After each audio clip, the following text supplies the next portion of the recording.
Di antara mereka ada yang dapat mendatangkan bermacam-macam makanan dan minuman dalam sekejap mata. Ada pula orang yang segala kebutuhannya dipenuhi oleh syaitan. Ada lagi orang-orang yang diberitahu oleh syaitan tentang masalah-masalah gaib dan tentang sesuatu yang bersifat rahasia. Ada juga orang yang dibantu oleh syaitan hingga senjata tidak mempan terhadapnya. Ada pula orang yang didatangi oleh syaitan dalam bentuk seorang saleh di saat ia sedang beristighatsah atau meminta keselamatan kepada orang saleh yang sudah mati dengan maksud mengelabui dan menyesatkannya serta menggiringnya kepada perbuatan syirik dan maksiat kepada Allah.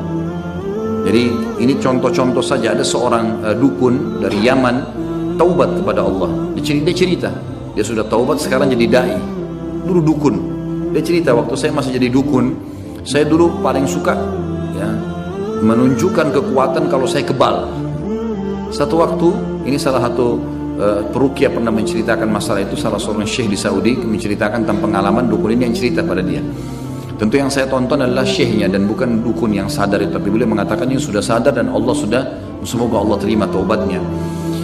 Intinya adalah dia bilang, pada saat saya lagi menunjukkan kehebatan saya, ada seorang anak muda datang. Anak muda ini pada saat lihat saya, dia baca Allahu la ilaha illa huwal hayyul qayyum, baca ayat kursi.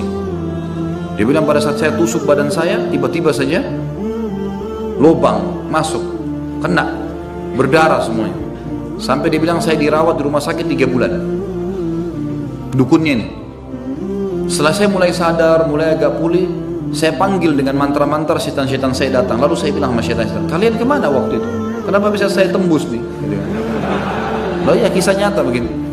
Lalu kemudian kata syaitannya, waktu anak muda itu baca Allahu la ilaha illallah, kami semua terlempar. Ayat kursi dibaca, terlempar semua.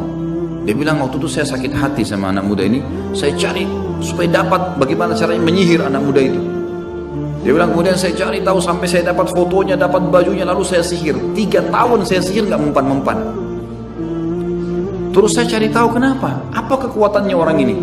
Lalu syaitan-syaitannya menyampaikan, anak muda itu tidak bisa kamu tembus karena setiap habis sholat nggak pernah tinggalkan ayat kursi. Seperti itu, gitu kan? Jadi ini contoh saja. Di sini teman-teman sekalian, bagaimana syaitan menunjukkan kalau dia kebal, tapi subhanallah ayat-ayat Allah tidak bisa dikalahkan. Kalau ada orang yang meruqyah kemudian belum sembuh, jangan antum bilang oh ayat Allah ini nggak kuat berarti sihirnya lebih kuat. Enggak, bukan itu. Sama sekali bukan itu. Allah masih belum mau izinkan antum sembuh. Karena dengan cara seperti itu mungkin antum lagi lebih dekat kepada Allah. Ada orang subhanallah harus dengan kasus baru dia mau lebih dekat dengan Allah. Kalau dia lagi tidak ada kasus, dia tidak bisa dekat sama Allah. Allah kasih cobaan, gitu kan? Begitu pula di sini dikatakan kadang-kadang syaitan menjelma menjadi kayak orang saleh datang kepada dia. Terutama orang-orang yang berbuat kemusyrikan, kayak datang-datang ke kuburan, ngambil tanah-tanah kuburan, menganggap ini kuburan wali dan seterusnya. Maka bisa saja dia lihat nanti ada orang saleh pakai jubah putih segala, itu syaitan semua muncul. Tidak pernah dinukil kepada kita para sahabat mengatakan kami melihat Rasulullah SAW keluar lagi dari kuburan. Gak pernah. Pernah antum dengar riwayat itu? Gak ada. Para sahabat gak pernah ngambil-ngambil tanah kuburannya Nabi. Mereka ziarah kubur Nabi, baca salawat, salam, pergi, selesai. Dari mana ini teman-teman sekarang ambil tanah, ambil ini, ada kuburan sampai tiap hari ditambah tanahnya. Gara-gara diperjualbelikan tanah 1 genggam sekian harganya. Ini was-was syaitan semua. Di kuburan itu biasa saya lihat ada orang pakai jubah putih, saya mimpi lah, apalah segala macam. Khurafat semua. Ada yang mengatakan dulu orang tua saya datang. Dulu orang tua dari mana? Ada yang mengaku tuh ngobrol sama orang tuanya setiap malam Jumat.